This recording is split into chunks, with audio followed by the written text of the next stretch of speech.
This week, leaving a legacy. After 14 years as head principal of Columbia River High School, Alex Otoupal prepares to pass the torch.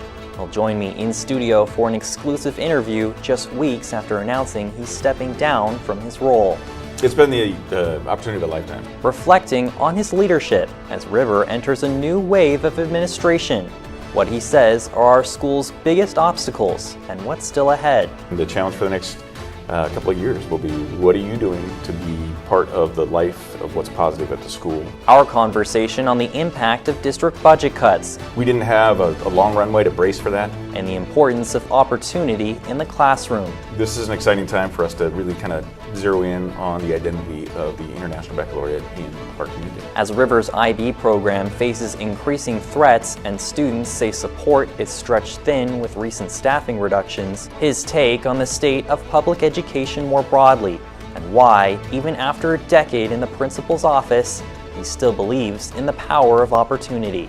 I think most people in this profession don't get the opportunities that I've had. Also, from the archives, we'll take a look back at a few notable moments from interviews in years past, including the principal's introduction to River back in 2012.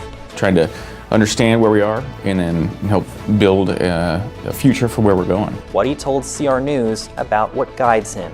And the conversation continues. Thank you for joining us on the premiere of the first episode of the Rapids Report. After 2 years as moderator, over 7 hours of continuous programming, and dozens of interviews, this final episode of the school year marks the beginning of a new chapter for a show built on cutting through the current. Joining me to provide insight and analysis is CRTV Digital Editor-in-Chief and CR News staff writer Emmy McGill. Her perspective on what River's future holds as she prepares to take over the moderator chair. Welcome to the conversation. It's the Rapids Report. From CR News, this is the Rapids Report with Talan Collins. And a good afternoon. As the school year wraps up, so does another season of the Rapids Report. As you may have heard, this is my last show as moderator. More on that later, because it's also head principal Alex Otoupal's last year in a role he's held for 14 years. It's a full circle goodbye to a leader whose presence has defined Columbia River for more than a decade. In a statement to the entire River community, Otoupal's written farewell concluded as follows. The Otoupal family will always hold Columbia River High School close to our hearts, as this community has been so central to our lives, he says. We take with us countless memories filled with love, laughter, and invaluable lessons in leadership. As we march toward graduation, let's embrace both our achievements and the new adventures waiting just around the corner. In March of 2012, Alex Otoupal first walked through the doors of this school as our incoming principal. Back then, he brought with him a list of values: respect, integrity, hard work, and a vision rooted in visibility, honesty, and a belief in student voice. He came from Benson High School, from Heritage, from Skyview, from Louisiana even, and talked about his hopes for growing the IB program, expanding AVID, and building on 50 years of River tradition. But above all, he talked about people, his parents, his teachers, his wife, and his kids, Lucas and May, but also the students he hadn't met yet, the colleagues he'd soon call friends. We go back to the CR News archives. In May of 2012, he sat down for an introduction. What we got was a roadmap. Making sure that integrity is first and foremost, making sure that we are dedicated to the work we're doing, that we put our best forward at every possible moment. So I'm really grateful to have two shining examples of my mom and my dad. And then my family, my kids really inspire me to keep things on the right foot, and making sure that setting up programs that I would want them to be in is really kind of a driving force for me. 14 years later, May, the ASB president, is graduating. Lucas is grown, and Otoupal is moving on. With a full heart, he says. We're now left with a building transformed, new spaces, new pathways, and perhaps most importantly, new opportunities, a point of emphasis for a principal who takes pride in those our school provides its students. Otoupal's leadership has now shaped a generation of students and staff, growing programs like AVID, expanding the International Baccalaureate to include career-related pathways, and in January, and amid concerns over cost-cutting, Otoupal had a simple message. IB, he said, is here to stay. I won't disparage any other honors program or accelerated program, but I just would challenge anybody to compare to the work that we're doing. Here's what he told our Jackson Pace back in 2019 on the interview program, 5 Questions. When we return, my conversation with Mr. Otoupal. He joins me in studio. And I would say my singular purpose is really about making sure students are graduating on time. But more in depth to that is having students create opportunities for themselves and capitalizing opportunities that the school district and the state can offer, making that compelling as an educational experience rather than just compliant. We have that compulsory education where students have to be in a school while they're young, but we also want to make sure it's meaningful, and that's really the essential part of my role, is to make sure that it matters. Joining me now is the principal of Columbia River High School, Mr. Alex Otoupal. Mr. Otoupal, welcome to the Rapids Report. Thank you, Talan. It's great to be here. Yes, it's been a long time coming. I want to ask you about perhaps some of your priorities as principal. How have those shifted in the course of now 14 years? Well, I think coming in as a person that didn't know a whole lot about the International Baccalaureate and kind of the unique nuances of the IB, certainly there's a steep learning curve in my start. At that point in time, we had just begun the AVID system of support as well. So AVID was just in its infancy. So those two things, and learning about those two systems and how they operate and how they support students and what that could look like in an International Baccalaureate high school was pretty uncommon. So we have a pretty vast network worldwide through the IB and as well through advancement via individual determination. So we had some great models to work from, but that was the initial growth for me in learning our system and learning how it could work in Vancouver Public Schools and deliver on the rigor and support that our students need. Another thing, obviously, in recent years that we've been encountering have been the difficulties with the district budget cuts and how those have impacted staffing here at school and the IB program, as we just talked about. Yeah. So what have you tried to do, I guess, as principal to kind of say, these are the resources we need, or perhaps how have you attempted to reallocate or decide what is necessary to keep or maintain? Yeah, good question. And hopefully the community-facing effort from Columbia River High School and our central office administration is united in that we are working to make things happen. Behind the scenes, there's certainly some intense conversations with our support systems at the district office around, this is what needs to happen for us, for our IB program to continue and be robust and be one of the finest in the country, which we are. What's happening in the next couple of years for both Columbia River High School and other high schools in this district are 5-year annual accreditation. So every 5 years we go through a process where we do a self-study and just account for all the success that we have and identify our areas of growth and opportunity. In addition to that, we do an IB review. And so the International Baccalaureate will, in this case, they're going to actually send out some consultants to review with us where we are with IB. It's also a 5-year cycle. And because we've added the career-related pathway and we've had the International Baccalaureate full diploma and been a world school since the 90s, this is an exciting time for us to really kind of zero in on the identity of the International Baccalaureate in our community. So that being said, in the next 12 months, we have a terrific opportunity to really plant the flag for the IB here at River. Yeah, and then reflecting upon perhaps some of the difficult choices that you had to make as principal in that situation, how did you go about making those decisions? So there's some contract language that decides or determines teacher placement, and so as a member of this district, our allocation for our teachers, it comes from the central office, and then we then place teachers based on student need in enrollment and program need.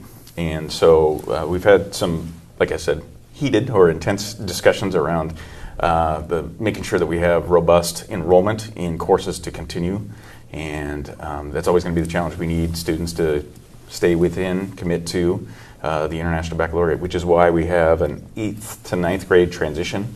And we ask students to really identify their course of study. And so that'll be the work of the next couple of years, is really identifying those really more decisive pathways, because I think that's connected to the high school and beyond plan, and our counselors are experts in that. And we're growing in our knowledge and understanding and our language around helping students select their pathway. And that's actually the language that we're using, is the pathways. And we have, like I said, experts in our building. We have a pathways coordinator and 3 just amazing guidance counselors that zero in on that language around there. Yeah, another thing you've made an effort to really focus on here at River is our core values, right?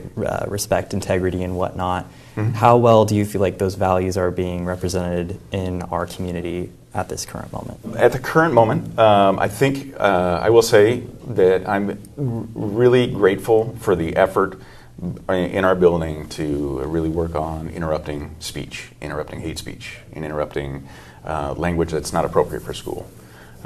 We have done a lot of onboarding, a lot of training with classroom teachers and with students around the steps that we take in interrupting and working towards making different choices about our language and how we communicate, and being kind. Because at the end of the day, it's pretty easy to be kind to people. And so we're seeing an increase in the reporting of negative language around slurs and inappropriate language.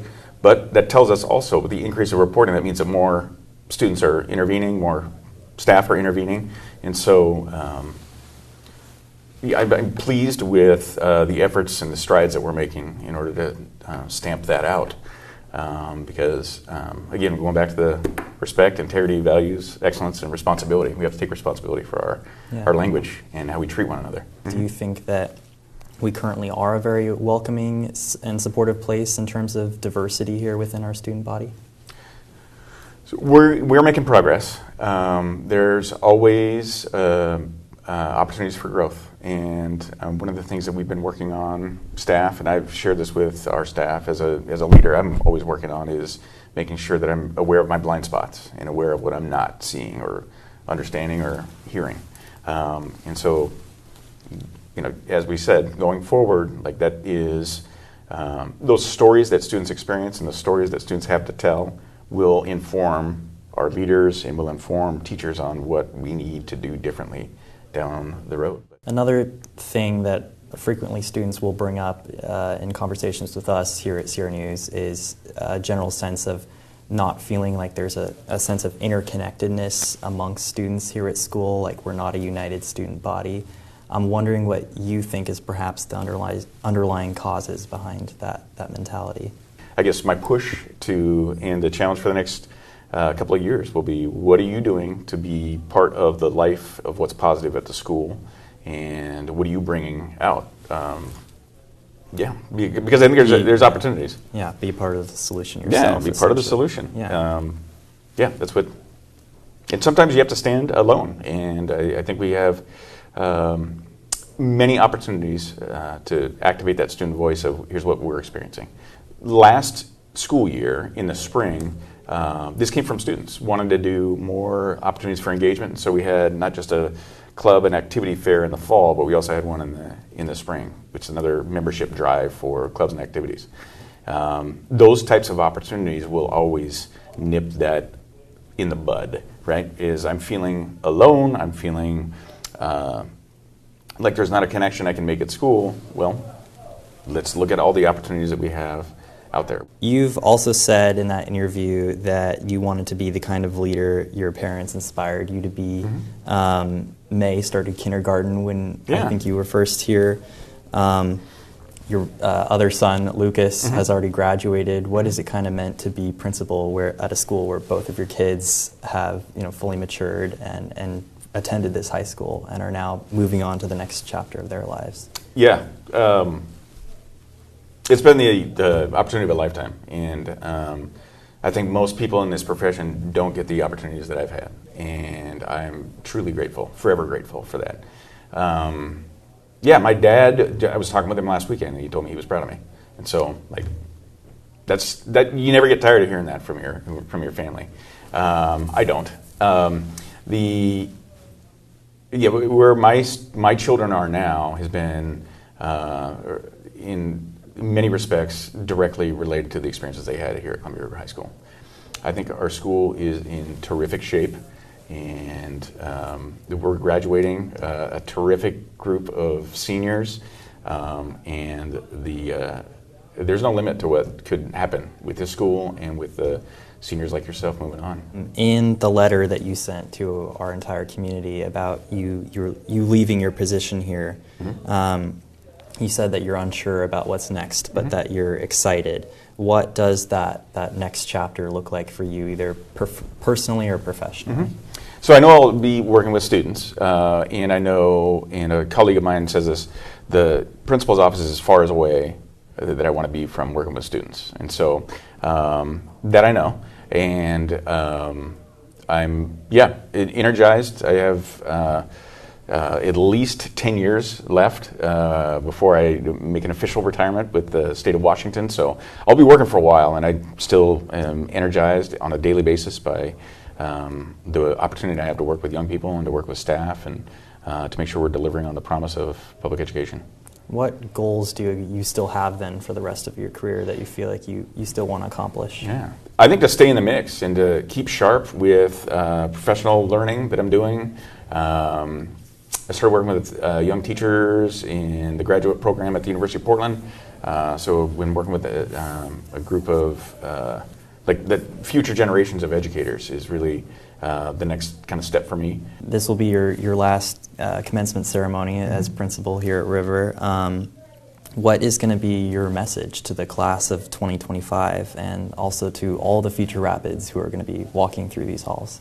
So you have to wait till June 10th at 5 p.m. to get that message official, but it's really just going to be around continuing a legacy of leadership and strength of spirit of community, because I think when I look at all the different things that formal and informal that our students are a part of here at Columbia River High School, from Mr. and Miss CR and how that's evolved over time, from our athletic performances that are just phenomenal, and the academic, and all of our national merit scholars that have come through, and those students that have done amazing things once they've graduated. So that's all part of the legacy that we are a part of, you and I, and all of our viewers out there. That's part of the message. It'll be a little bit more tightened up, and I'm looking forward to hearing from our student speakers that night as well, because I think it'll be a joyful experience. Yes, it certainly will be. And in regard to legacy, which you touch upon, as you look ahead, what do you hope that your personal legacy is going to be here at River as you leave? I would say I hope it's around enthusiasm for learning, enthusiasm for supporting this community, for supporting all learners, for being prepared to solve issues as they come up. And I go around to a couple of different leadership engagements, and I talk about my core values around authenticity and industriousness. We're going to continue to work hard, and I hope that is something that continues here. And we're going to be authentic, and we're going to be true to what we set out to do, and that's hold the River ideals on their highest regard, and making sure we have a vision for what the International Baccalaureate looks like here for the future at Columbia River High School. Mr. Otoupal, thank you so much for your time. It has been a pleasure doing this final interview of the Rapids Report with you. So thank you so much. More to come in just 60 seconds. I'll be joined by CR News' Emmy McGill for analysis on that conversation and her perspective on what's ahead. Also, a look back at memorable moments over the years as the Rapids Report enters its next chapter. That's next. Welcome back. Joining me now in studio is CRTV Digital Editor-in-Chief and CR News staff writer Emmy McGill. I'm also happy to say the next moderator of the Rapids Report. Yeah, I'm happy to take over that role. Glad to have you back on the program. Well, let's dive right into that interview with Mr. Otoupal that just occurred. He's historically emphasized student voice and advocacy when it comes to problem solving. How effectively do you think that our conversation reinforced his commitment to that principle? I think that conversation was really effective on it, honestly. I saw a lot of pride in the student voice model. I know he mentioned the superintendent student advisory and how that was a really good model for that. I also like how he mentioned, I remember one specific thing he said about listening, not just listening to the loudest students, but listening to the most students. And I think that's really important because there will always be students that are willing to speak up, and there will always be a few willing to do that, but there's so many more voices that aren't heard as often that are just as important. And in terms of some of the specific key takeaways, what do you think those were, especially for students who are going to be experiencing new leadership in the next few years? Student leaders need to rise and set the expectations for themselves, just like he said, with the new principal coming to River. And I think overall, it's just important for students to take pride in our school, and that's something that should be a takeaway from that interview, that we've had a principal for so long that has taken pride in our school, and now it's our job to lead that legacy forward. Students themselves participating is one of the key solutions he mentions, and student involvement is an overall central theme to what we try to do here at CR News. So my question to you as CRTV Digital's editor-in-chief heading into next year, and the future moderator of this program, would be how are you going to work to try to improve that gap in terms of making students feel connected, but also making sure that their voices are represented here at school? Having student voices on this show, having student voices in the panel, having interviews beforehand, or even just a genuine off-the-record conversation with students is really important. So I think that's something that I really want to make sure I prioritize going forward. And I'd also love to see more student voices and more students coming forward as a part of CR Voice. That's something that's relatively new, and I think it's a really good outlet for students. And I'd love to see more students just willing to step forward and voice their opinions and amplify themselves, and I'm glad that I'm going to be in a position to help amplify them. Well, I can't think of anyone else better to pass the keys to, so thank you so much, Emmy, and I'm looking forward to next year. All right, as we wrap up, let's look back on some of the highlights from changemakers to educators to student advocates. Here are just a few of the unforgettable moments we've shared.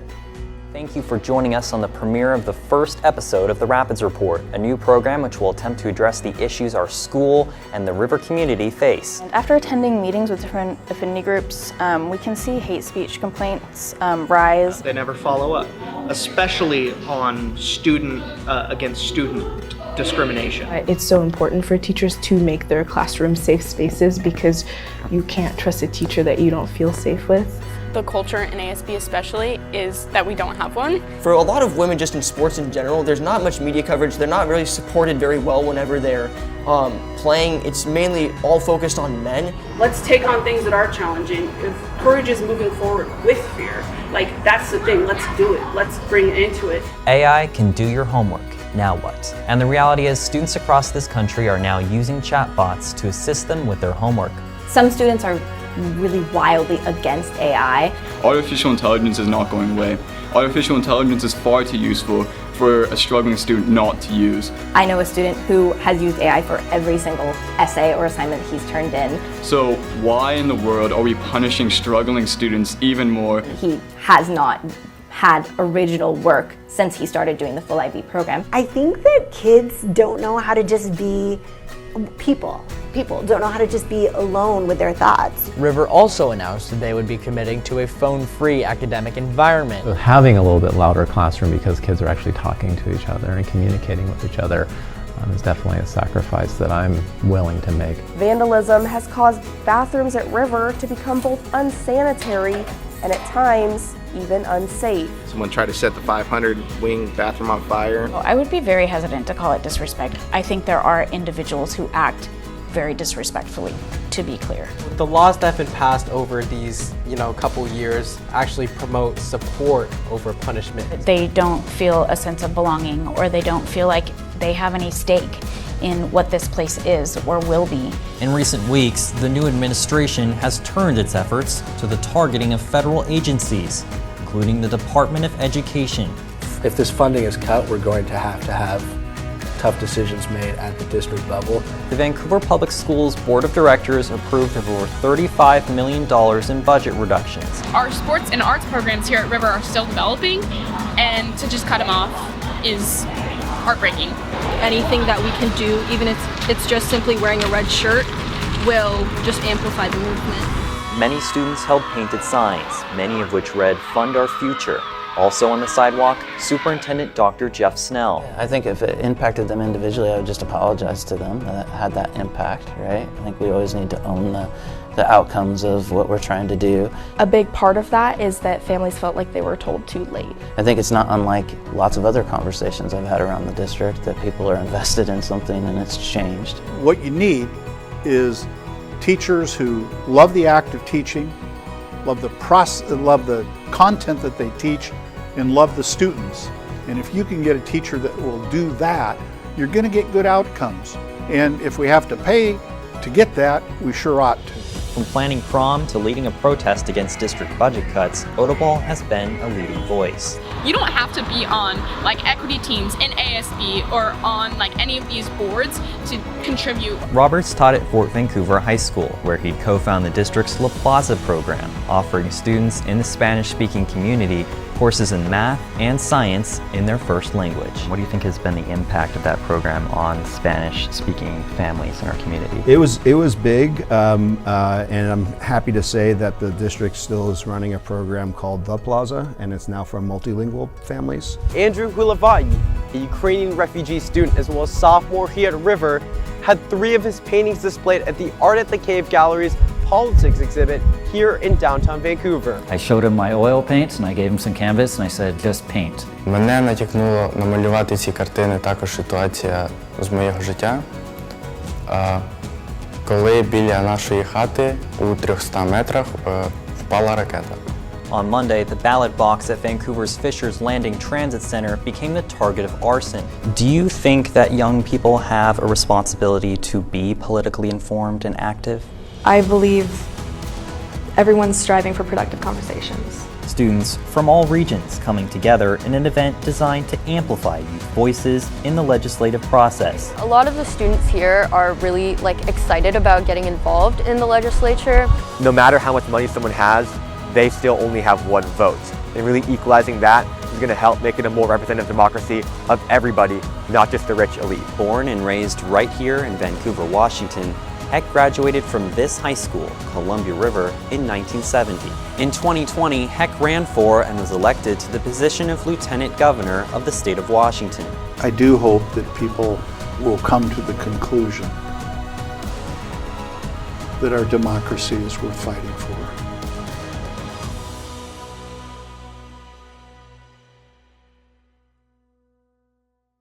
Well, the time has come. At the end of last year's final broadcast, I asked you to be a part of the solution.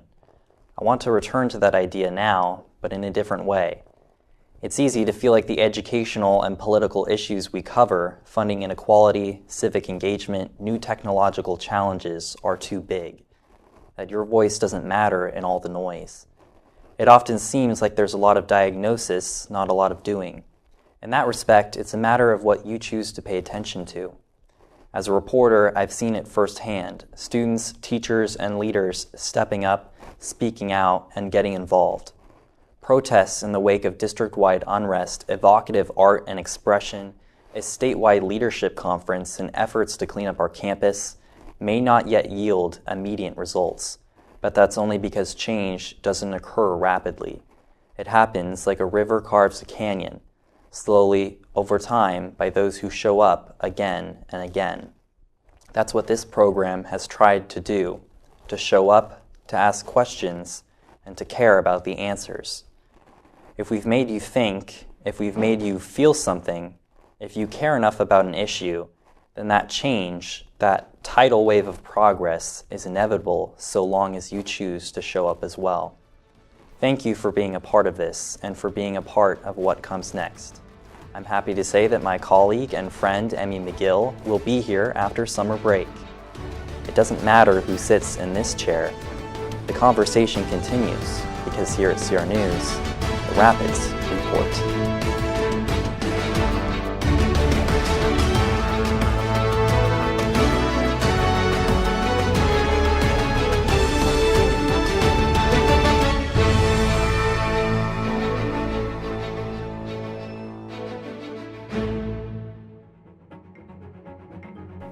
Hey Rapids, thanks for helping us reach 1,000 subscribers on YouTube. If you haven't already, make sure to like this video and subscribe to the CRTV YouTube channel to support content for and by CR students.